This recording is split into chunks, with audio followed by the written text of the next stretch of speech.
So hormones are of two types according to from where they are produced. They can be neurohormones or they can be glandular hormones. Now those hormones which are released, if you remember, we have covered hypothalamus in the last chapter, that means in the forebrain if you remember, and we discussed about the diencephalon, which is made up of epithalamus, then thalamus, and then the hypothalamus. So hypothalamus is a part of both neural system as well as endocrine system. That's why the hormones released from the hypothalamus are called as neurohormones, and the cells which release are called as the neurosecretory cells, because they are part of the neural system and their function is to cause secretion. That's why they are called as the secretory system. So the hormones are either neurohormones, and neurohormones are only produced by the neurosecretory cells, and these cells are the part of the hypothalamus, and these hormones will go and target the pituitary gland. Which portion of pituitary gland? The anterior lobe of pituitary gland, which is also called as the adenohypophysis. These names will be clear to you in this chapter, because after hypothalamus detail we will talk about pituitary gland. Now these hormones are of two type releasing factors. So neurohormones are of two type. Either they are the releasing factor or they are the inhibiting factor. So as you have gone through this example, you must have seen RH mentioned here. So there are promoting hormones and stopping hormone. Promoting hormones are called as releasing hormones, and those which will stop the process are called as the inhibiting hormone.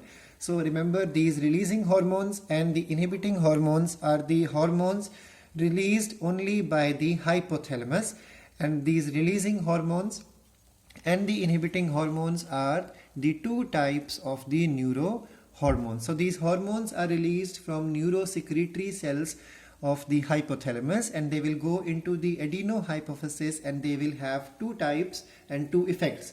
If they are releasing hormone, they will stimulate means promote the liberation of a particular hormone from the pituitary gland. As we learned in that example, it caused the release of TSH, thyroid stimulating hormone. Example, TSH RH will cause the release of TSH from the adenohypophysis, and the second type is is the release inhibiting hormone or stopping hormone, and these hormones are supposed to be inhibiting the liberation or release of specific hormone from adenohypophysis. For example, PIH stands for the prolactin inhibiting hormone. So under the influence of this hormone, prolactin will not come out from the pituitary gland. Prolactin is supposed to be responsible for the milk production. So we'll be learning the details, don't worry. So the next category is the glandular hormones. Now those hormones which are released by the endocrine gland. So these are not the neurosecretory glands cells. These are not released from the hypothalamus, but they are released from purely endocrine glands, or otherwise the mixed glands, or otherwise the what you call as the heterocrine glands. And these glands are these type of hormones are basically of two type: trophic hormone and non-trophic hormone. What is trophic hormone? Those hormones which control the activity of the other glands are called as trophic hormones. For example, we learned few minutes back about TSH.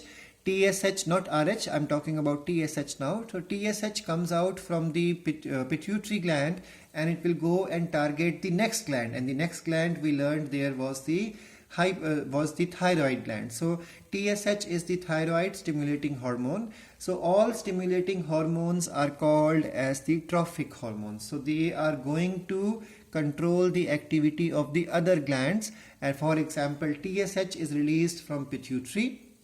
It's a trophic hormone. So it will go and target the thyroid gland. Thyroid is also the endocrine gland.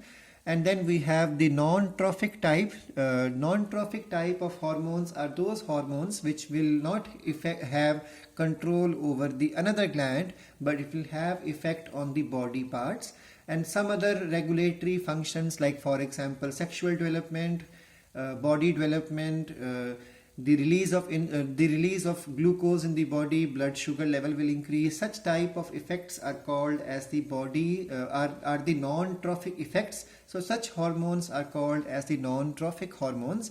Like for example, we learned here that the thyroid gland releases the thyroxine. Now thyroxine will not cause a release of another hormone, but it will go and control the cells of the body. So the rate of metabolism is going to be changed or controlled. So such type of such type of hormones are called as the non-trophic type of glandular hormones. So these hormones are of 4 types according to their function.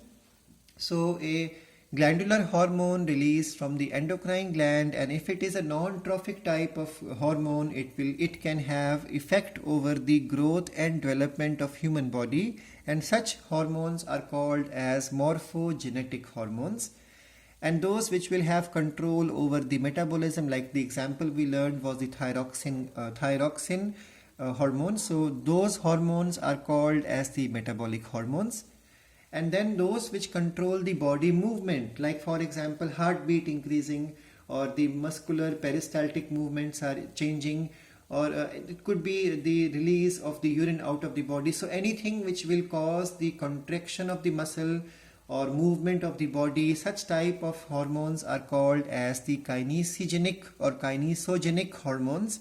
And those hormones which will have a control or change over the behavior, so maybe sexual behavior change, such type of hormones are called as the ethogenic type of non-trophic glandular hormones. So I hope this point is clear to you, that hormones are either neurosecretory, and neurosecretory are released from the hypothalamus neurosecretory cells, and they are supposed to be either releasing or inhibiting hormone. And then glandular hormones are released from the endocrine glands, and if they target another gland, they are called as trophic hormone. If they do not target another gland, they are called as non-trophic hormone, and non-trophic hormones can be morphogenetic, metabolic, kinesiogenic, or ethogenic in nature.